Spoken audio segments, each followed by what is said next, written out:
Welcome to the Wealth and Purpose podcast, where people who are led by their hearts come to learn the secrets to creating wealth in a way that feels really good and live their purpose fully in the process. I'm your host, Patty Lennon. I'm an ex-type A corporate banker turned intuitive business coach. I'm also a wife, a mom to 2 preteens, a professor, Girl Scout leader, and well, hey, you get it. Like you, I wear a lot of hats. Whether you're looking for inspiration to get started or strategies to get growing, I am here to help you create abundance in every area of your life and business. Welcome. Hey there. Today, I want to talk a little bit about grieving, and specifically grieving during the holidays. I am myself in the process of grieving my first holiday without my father. So I'm actively in it. I also live very close to Sandy Hook, and we are coming upon the anniversary of the Sandy Hook shooting. And I am able to observe how many people feel that they've been forgotten. And I think that's probably the most difficult part of grief, is when grief expands beyond everyone else's consciousness of time. And you can feel like you've been forgotten inside your grief. To me, that's probably the most difficult part of grief. And other than, of course, the pain of grief. And then knowing that so many people have taken this journey with me, as I've shared stories about the way my father has, talked to me since he crossed, and telling me that what I share brings them comfort. I know that there's a need maybe for more of us to share our active experiences navigating this, not to teach and not to advise, but simply to offer community. And so that's my goal, is with this podcast, is not to suggest that there's a right way or to give some rules or tips or any of that. I'm going to tell you what's worked for me. And if you're listening and you're listening with the intention of supporting someone else who's grieving, I'm going to share a little bit about what's been helpful from other people. But what I noticed on social media, especially on Facebook, is that there's articles that go around that say, what your grieving friend or sister or whatever needs you to know this holiday season, or, articles like that. And they're very prescriptive. And I find that a little concerning, because my experience is that even in grief, other people are mirrors for us, are teachers. And when someone who cares about you isn't talking about the person that you've lost, it's probably because they are feeling concerned that they're going to do something wrong.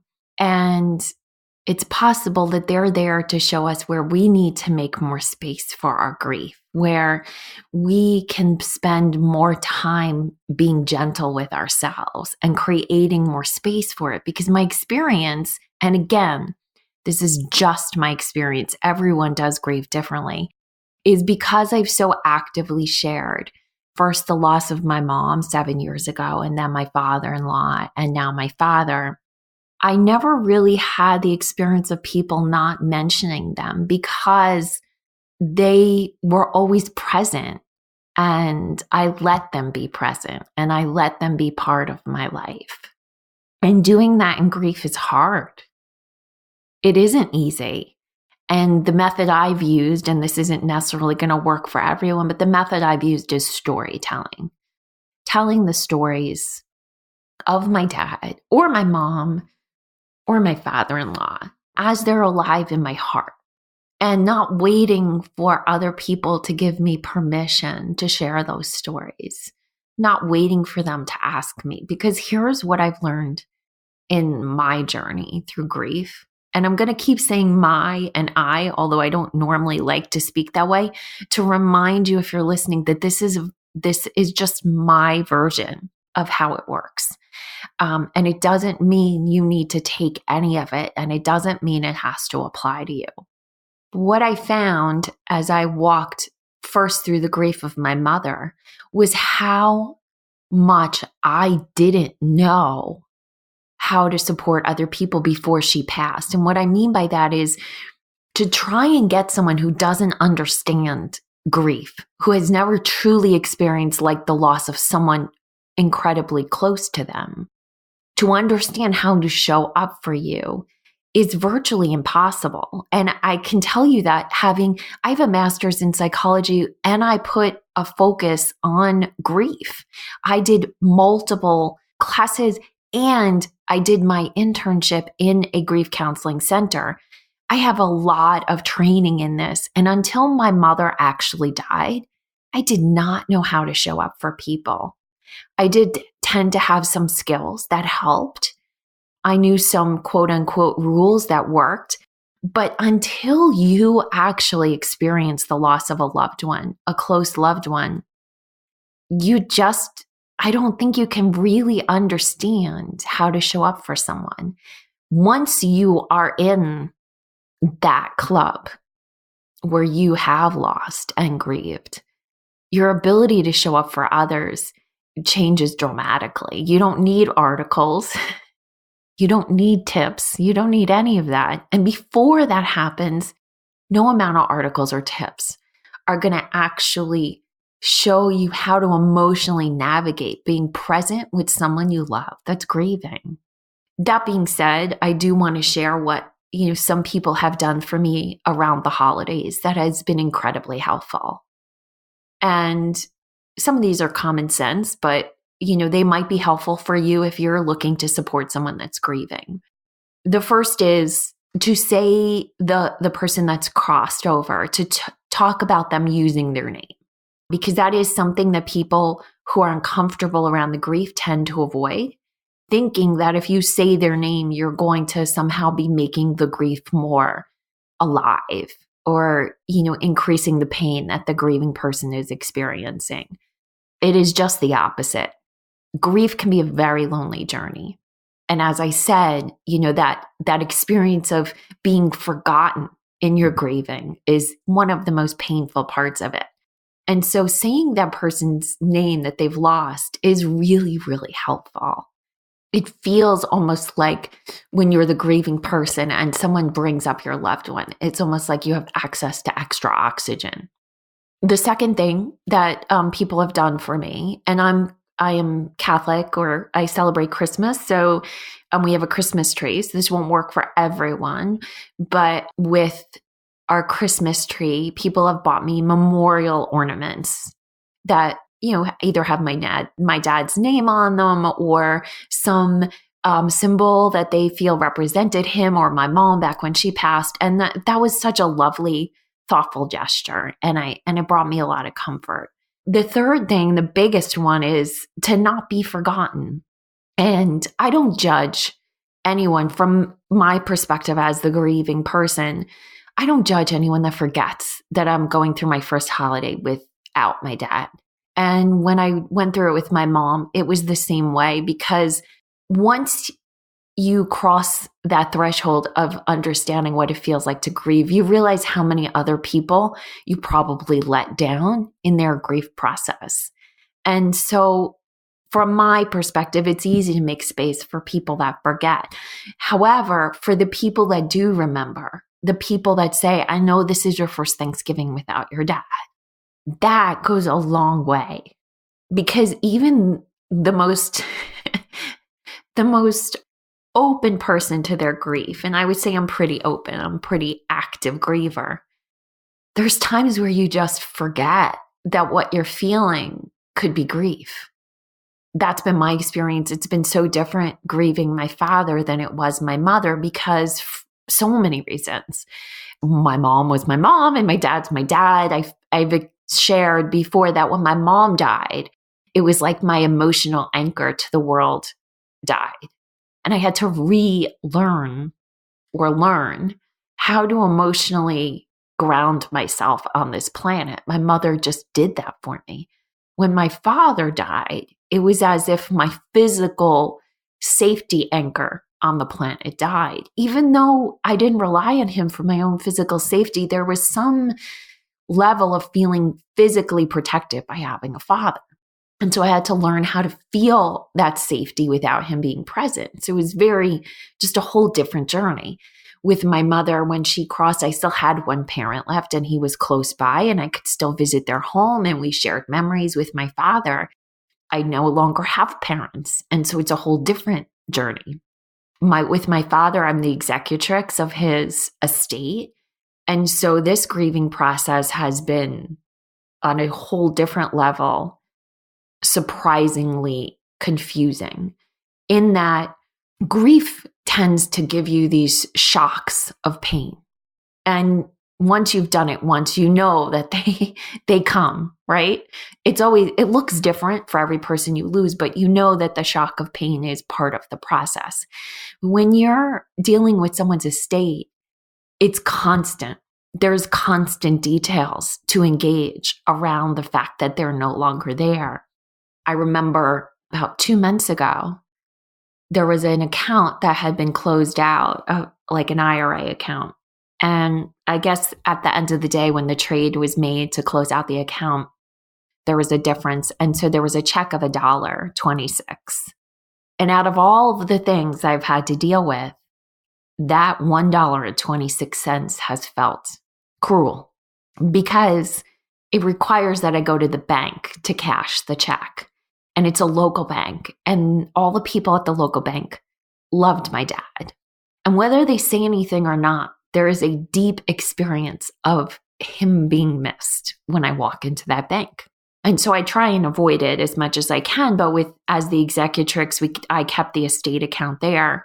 And so I do need to go in there occasionally, but it's usually for bigger things, like when we sold his home. To have to go in there for $1.26 just felt unfair. And honestly, if it was for me alone, I would have just ripped up the check, but I can't because I've got a fiscal responsibility that comes with the job. And so there's all these little things that are happening along the way, and where grieving my mom felt like monsoons that would hit, monsoons of grief. This one with my dad has been a slow drip. And so I've lost track along the way sometimes where it has gotten heavy that this might be grief. And so on Thanksgiving morning, when I received a few texts from people saying, I know this is the first one, how are you doing? It cued me to check in with myself because I actually had forgotten. And I realized I actually wasn't doing that good. And that was helpful. And that's where you can be supportive of a grieving person, is because when you check in, you give them permission to be in touch with their grief. And that is an amazing, amazing gift that you can give someone. The other thing that a lot of people lose track of, even those of us who have actively grieved, is the fact that year one is its own kind of hell, I would say. But year two is actually the hardest year. And by year two, most people who haven't grieved don't have any clue that 2 is not the year of moving on. 2 is the year that you actually have to integrate this new reality. And that requires its own level of support. And again, checking in, not forgetting, is so important. So if you do want to support someone who's grieving, and I would say even going forward, when someone that you love loses another person close to them, mark times on your calendar for 2 years out to just randomly check in with that person. I have a friend who lost her mother this year, and it was about 5 or 6 months ago. And so a couple of months ago, I texted her and just said, how are you doing? I know you're still living your life without your mom. Now, if you haven't lost your mom before, it might be hard to send that text, but if you have, that's what she needs to hear. And she responded back that, the hardest thing is she's become invisible to people, or her grief has. And when you're grieving deeply, the way she is, her mom, like who's just, her heart center. When you get up in the morning, it takes such tremendous energy to just walk through your day that part of you just expects somebody to say, Jesus, how are you even doing this? How are you putting one foot in front of the other? Because it's that hard. And so being that person for someone you love makes a big difference. So if you want to help, that's how you can do it. And again, I'm not suggesting that this is a prescription for anyone. I'm just telling you what's helped me. Now, if you are grieving, here's what I will tell you has been helpful is first and foremost, stay in this moment. Stay in this moment, whatever moment you're in. If it's excruciating, stay in this moment. If it's normal, stay in this moment. To think about what might come is silly because, believe me, you can't predict it. It's always shocking and it's always surprising.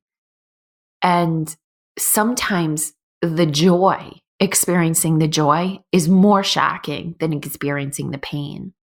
Let it in. Let whatever's coming for you in this moment, let it in without projecting what the future is going to hold for you. Because I promise you, you can't project that. You can't guess it. Second is ask your loved ones for signs. Be really demanding. Tell them you need them sent abundantly. If you're not seeing them, say, send them more, send them stronger, send them clearer, please.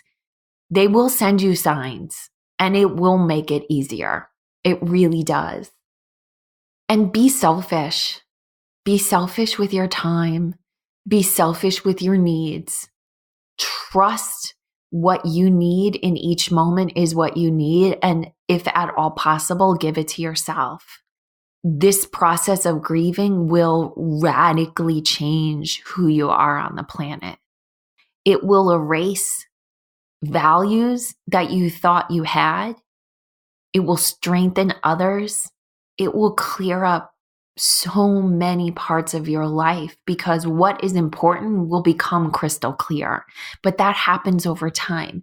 And it happens as a result of actively grieving. It is a complete reasonable approach to try and shove your grief down. But what I have found is that grief is that one thing that we just can't suppress forever. Or if we do, it will eat us alive. And finally, I want to leave this one message. If you're grieving, and also if you're just looking to support someone who's grieving, a grieving person is not fragile. And if you're grieving, you may feel like you're fragile, but I promise you, you're not. What you are is you're raw. And there is a difference between being raw and being fragile. Fragile is breakable.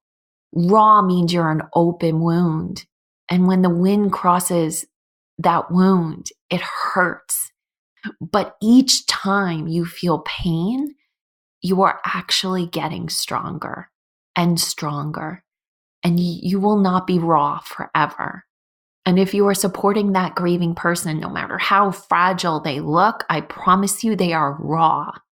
And if you wrap them in love, you will give them the very protection they need to heal. I love you very much. Please, if you have any feedback about this, if you need any support, if you need me to talk more about some part of this, let me know. You can email me at patty@pattylennon.com. That's PATTY at PATTYLENNON.com. And if you are grieving your loved one right now, whether they passed this year, 10 years ago, or forever ago, just know I get it. And you deserve that to grieve that way you're grieving. And you are not doing it wrong, because the stronger the grief, the stronger the love. And that is a blessing, and it is very hard to deal with. But you deserve whatever space you need. I love you. Have a beautiful day. Hey, thanks for listening. And if you know someone who needs to hear this message, please share this podcast with them. And if you're feeling really generous, I'd love for you to leave us a review on your favorite podcast app. It helps us reach many more people, and it fills my heart with so much joy when I hear what you had to say about what you heard. I am cheering for your success. Have an amazing day.